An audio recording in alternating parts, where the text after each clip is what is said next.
예수 나를 부르셨고 이 땅에 살게 하셨고 사명을 불러주셨는데 그 사명을 감당할 수 있도록 하나님 내게 능력과 지혜를 허락하여 주옵소서.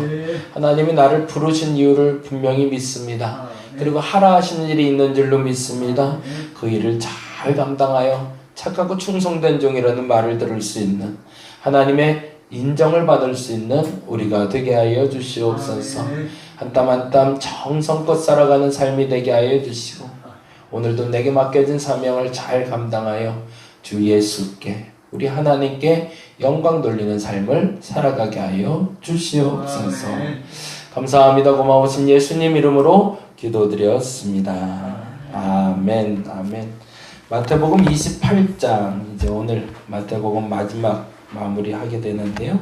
16절에서 20절까지 같이 봅니다. 그리고 내일은 이제 사도행전 보려고 합니다. 그래서 이제 성경책에 사도행전 쳐놓으시면 될 것 같습니다. 28장 16절에서 20절까지 같이 한 목소리로 천천히 읽도록 하겠습니다. 16절에서 20절까지 11 제자가 갈릴리로 가서 예수께서 지시하신 산에 이르러 예수를 배웠고 경배하나 아직도 의심하는 사람들이 있더라. 예수께서 나와 말씀하여 이르시되 하늘과 땅의 모든 권세를 내게 주셨으니 그러므로 너희는 가서 모든 민족을 제자로 삼아 아버지와 아들과 성령의 이름으로 세례를 베풀고 내가 너희에게 분부한 모든 것을 가르쳐 지키게 하라. 볼지어다 내가 세상 끝날까지 너희와 항상 함께 있으리라 하시니라. 아멘.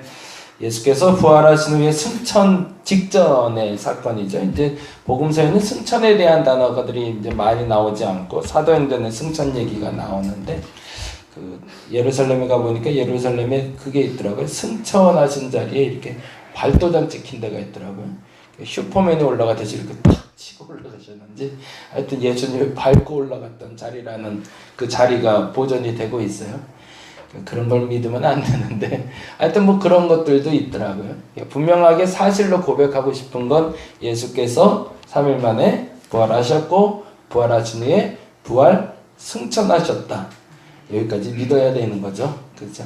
그냥 믿어야 된다라고 남들이 말하니까 믿는 게 아니라 이게 믿어져야 신앙생활이 시작이 됩니다. 그래서 신앙생활은 그냥 듣는 걸로 끝나는 것이 아니라 인식하고 깨닫고 그것이 믿어지기 시작해야 시작이 되는데 안타깝게도 오늘 본문에 보니 오늘 본문에도 이렇게 되어 있네요. 17절에 보니까 예수를 배웠고 경배하나 아직도 의심하는 사람이 있다. 죽었다가 살아나서 부활해서 그렇게 만나던데도 다른 성경에 보니 500여 성도들을 만났다고 그러는데 500의 제자들을 그렇게 만나고 다녀도 그리고 11명을 불러다가 지금 눈앞에서 예수를 보고 있는데도 의심하는 사람이 있더래요.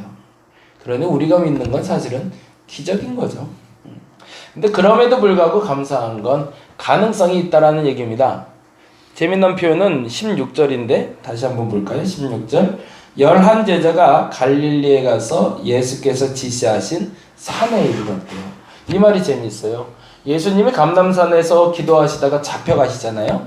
잡혀가신 다음에 어떻게 되죠? 제자들은 다 뿔뿔이 흩어집니다. 몰려서 도망간 게 아니라 이리로 저리로 다 도망가 버렸거든요. 그런데 예수님의 부활했다는 소식을 듣게 됐고요. 우리가 거기서 만나자 메시에도 아니고 거기서 만나자라고 했을 때 다 몰려올 수 있었다는 거죠. 예수님이 만나자고 할 때 갈 곳이 있다는 건 가능성을 말합니다. 내가 거기서 너 다시 만나줄게. 거기 알지? 거기가 어딘지에 대한 지명은 없어요. 거기 알지? 글로 와. 라고 할 때 갈 곳이 있는 사람은 가능성이 있는 사람입니다. 그런데 그 갈 곳을 어딘지 모르는 사람은 가능성이 없는 거죠. 의심하더라도 확실히 믿고 있더라도 그거는 차지하고 그 이전에 물론 의심했던 자도 이제 내일 살펴보겠지만 믿었던 사람들도 가라 복음을 전하라 그랬을 때 이 사람들은 뭐 했나요? 아무것도 못했어요. 왜 그랬을까요? 내가 지금 뭐 해야 될지 모르겠거든요. 가라 내가 너와 함께 하리라. 모든 족속에게 가서 복음을 전하라고 했는데 정작 그러고 예수님은 올라가 버렸는데 난 뭐 해야 될지 모르겠는 거예요. 그래서 오순절까지의 기도회가 시작이 되는 거죠. 월요일날 그리고 화요일날 두 분 목사님이 다녀가셨어요. 월요일날은 인천에 계신 목사님이, 저보다 이제 1살 어린 목사님이시고, 어제는 저보다 4살 어린 목사님이 왔다 가셨어요. 두 분 다 월요일날 다녀간 분은 부목사 생활 5년 하신 분이고, 어제 다녀온 분은 부목사 생활 10년 하신 분인데 왜 왔을까요? 지푸라기 잡으려고 오셨더라고요. 무슨 지푸라기냐면 개척을 해야 되겠는데 뭘 해야 되는지 모르겠는 거예요. 교회가 이제 시작이 돼야 되는데 이제 마음속에 이제 등 떠 밀리는 거죠.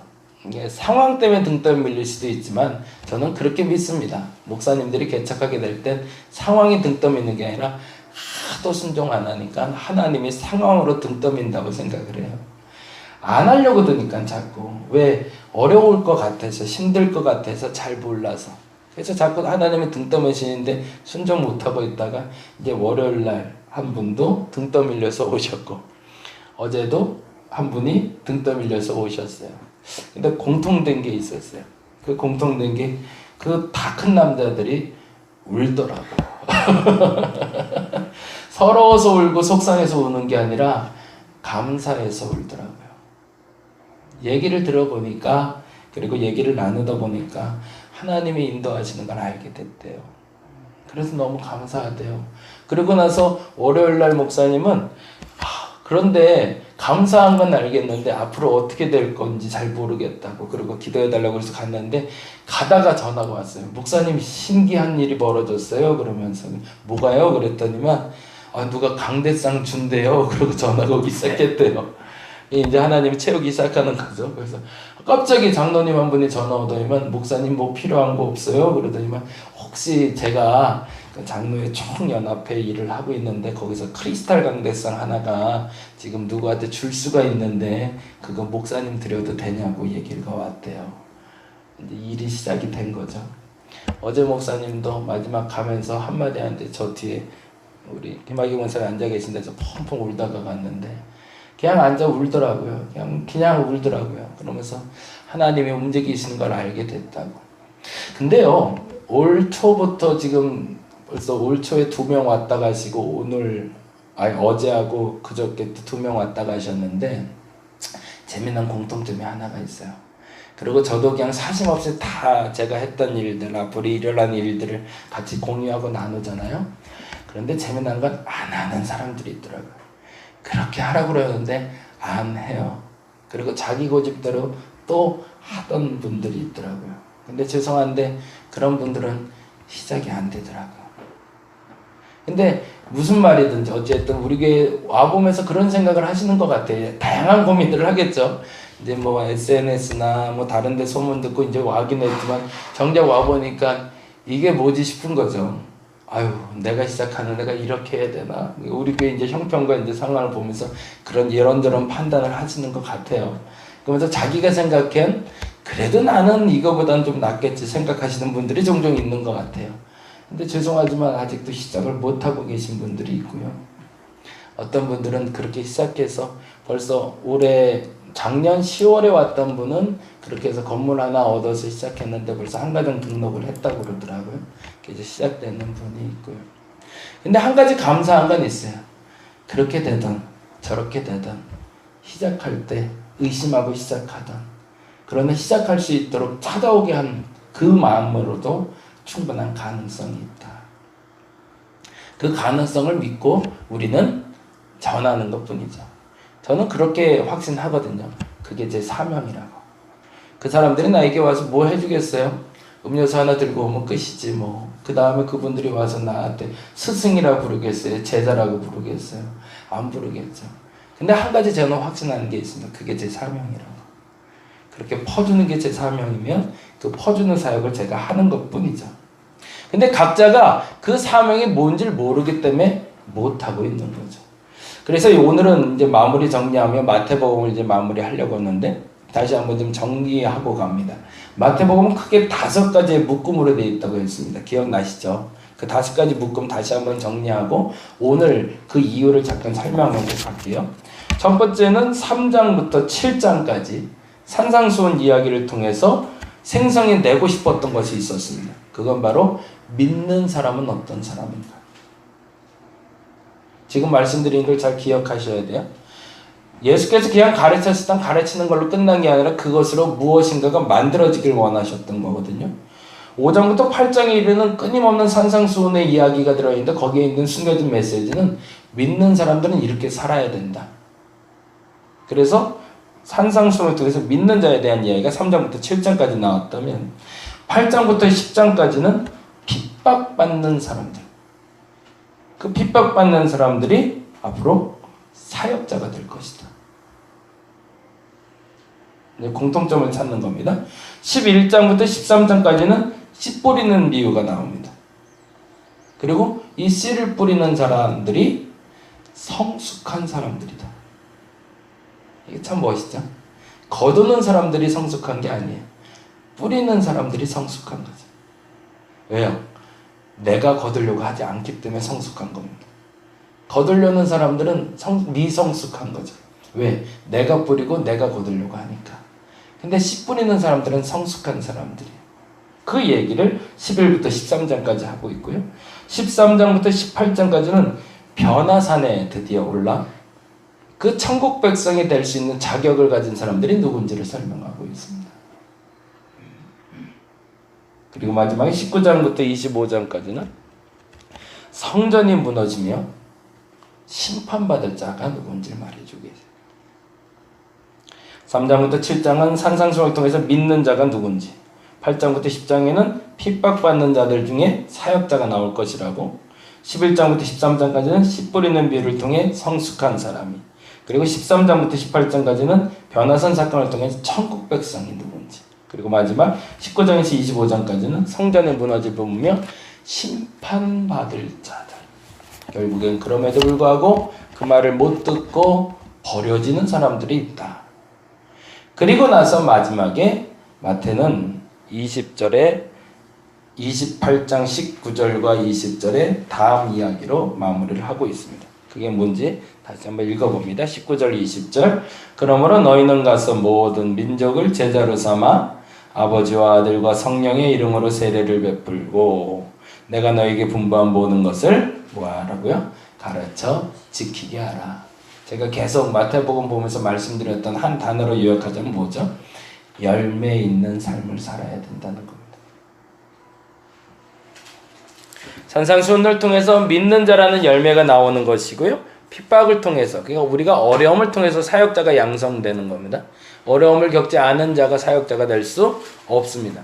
그러면서 우리는 씨 뿌리는 경험을 하게 되고 그 씨 뿌리는 자가 돼서 성숙한 신앙이 된다는 것은 무엇인지 알게 되고 변화산 사건을 통해서 우리가 천국 백성으로 살아가기 위해서 장차 우리가 살 땅을 보면서 지금 우리가 어떻게 살아야 될지를 보고 그럼에도 불구하고 그 모든 것을 깨닫지 못하는 자가 어떻게 심판받는지를 보며 그 5가지 믿는 자와 성숙한 자와 그리고 천국 백성으로 살아가는 방법에 대해서 너희가 전하라는 거죠. 마태복음을 다시 보시면서 그 과정들을 여러분 다시 그려봤으면 좋겠습니다. 나는 믿는 사람인가? 나는 지금 성숙한 사람인가? 나는 지금 천국 백성인가? 나는 심판대에서 벗어나 자유한 영혼인가? 그렇다면 그것을 전하시면 된다는 겁니다. 모든 사람에게 하나님은 사명을 주셨습니다. 근데 그 사명은 모두가 똑같은 레벨에서 하는 건 아닙니다. 저 같은 사람은 개척교회 목사님들을 세우는 일을 지금 현재는 하고 있는 거고요. 여러분은 여러분의 처소에서 어떤 일을 하든지 그 일로 말미암아 지금 말씀드린 믿는 자의 도를, 성숙한 사람의 도를, 천국 백성의 도를, 그리고 심판대에서 벗어날 수 있는 방법을 알려줄 수 있는 사명자로 살아갈 수 있도록 부름받았다는 겁니다. 그것을 마태는 열매라고 이야기합니다. 오늘 나는 어떤 열매를 맺는 사람이 되어야 할까? 그 열매에 대한 질문과 대답을 찾을 수 있는 저와 여러분이 되기를 간절히 바랍니다. 그래서 그 일을 감당함으로 말미암아 보다 정확히는 하나님이 나와 더 가까이 계심을 경험할 수 있는 저와 여러분이 되시기를 간절히 바랍니다. 기도하겠습니다. 하나님, 나와 함께 하십니다. 나와 함께 하시는 이유는 너 잘되라고, 물론 그렇죠. 나 잘되라고 함께 하십니다. 그런데 더 중요한 것은 나와 함께 하시는 이유는 나의 사명을 감당하라는 목적입니다. 내가 주님의 사명을 감당하게 하여 주옵소서. 주께서 내게 주신 사역을 감당하게 하여 주시옵소서. 나를 부르신 이유가 있습니다. 믿는 자를 만들어내라는 겁니다. 사역자를 만들어내라는 겁니다. 성숙한 사람들을 만들어내라는 겁니다. 천국 백성을 만들어내라는 겁니다. 심판에 이른 자들의 상급을 전하라는 겁니다. 믿는 자를 만들어낼 수 있는 내가 되게 하여 주옵소서. 사역자를 양성할 수 있는 내가 되게 하여 주옵소서. 성숙한 신앙인으로서 씨 뿌리는 자로 살아가는 내가 되게 하여 주옵소서. 천국 백성으로 살아가게 하여 주옵소서. 구원에 이른 자로 살아가게 하여 주옵소서. 그 일을 전하며 주님이 나와 함께 하심을 아는 자가 되게 하여 주시옵소서. 이제 100여일 동안 함께 했던 마태복음의 여정을 마무리하고자 합니다.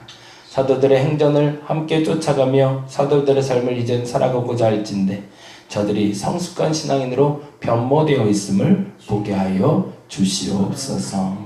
감사합니다. 고마우신 예수님 이름으로 기도드렸습니다. 다 같이 기도하고 돌아가도록 하겠습니다.